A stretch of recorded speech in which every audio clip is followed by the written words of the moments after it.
what's up guys, Question Cape here. So I fell into the problem with everybody else.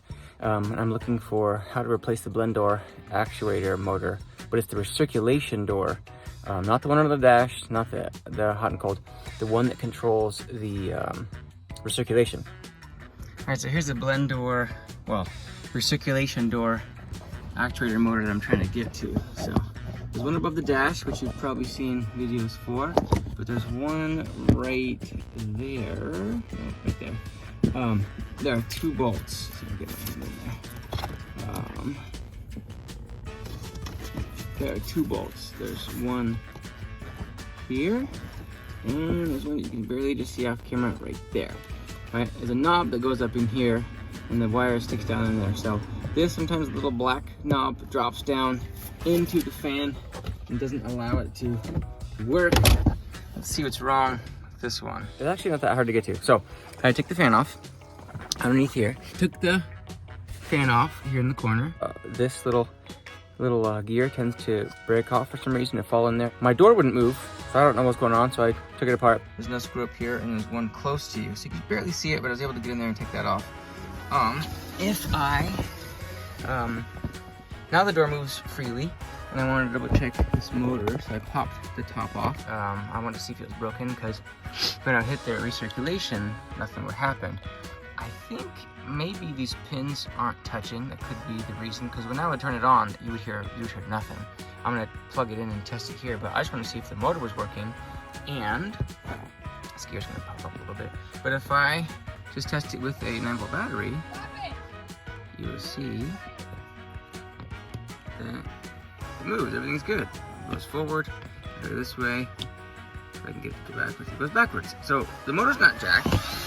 If I take the motor out, the gears spin freely, so there's nothing in here that's broken. It could just be the connections, but I'm thinking that maybe these pins weren't touching and I could bend them back on there. So I'm gonna plug it in and check it with the actual motor.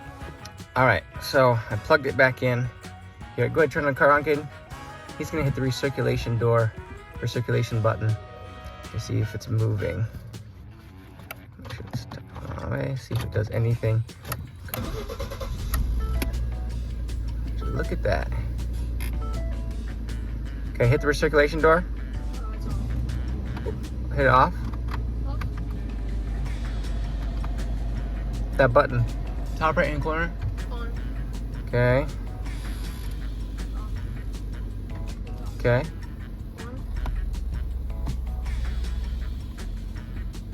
Look at that. It's moving. Now go the other way. Take it off.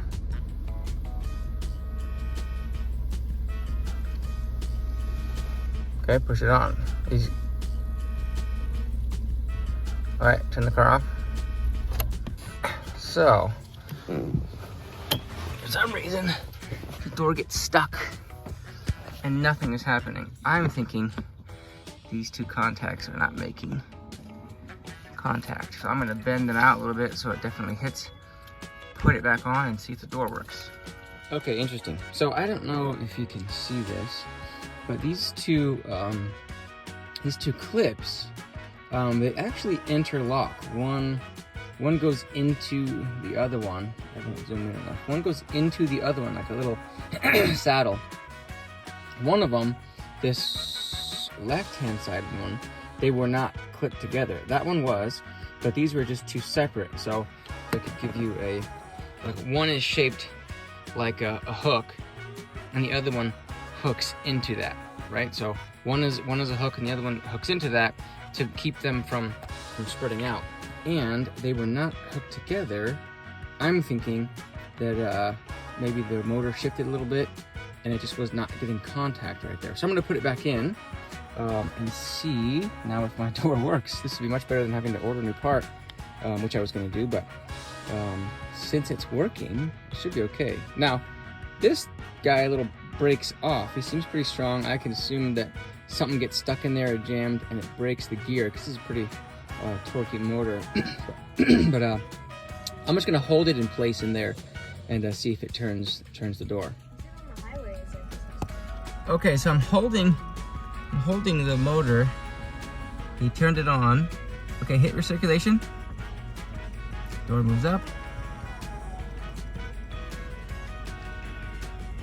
Hit it again. Or door moves down. Now door moves up. Look at that. Well, there you have it, success. Like I said, I wasn't planning on filming, so you can see that I did my face. But yeah, so I think the contacts just weren't touching. It's very common for that little black knob to break off, or for these to fail. Anyways, but this is the one that's the recirculation door. So I broke some of the tabs off. You can see I'm gonna throw some super glue on there, maybe even one round of some electrical tape after I clean it. Throw that bad boy back on there and save myself, how much would the dealer cost? Maybe 500 bucks to get in there. They might have said they have to take the dash off, maybe even more. I just spent $0. So there you go, 1% smarter.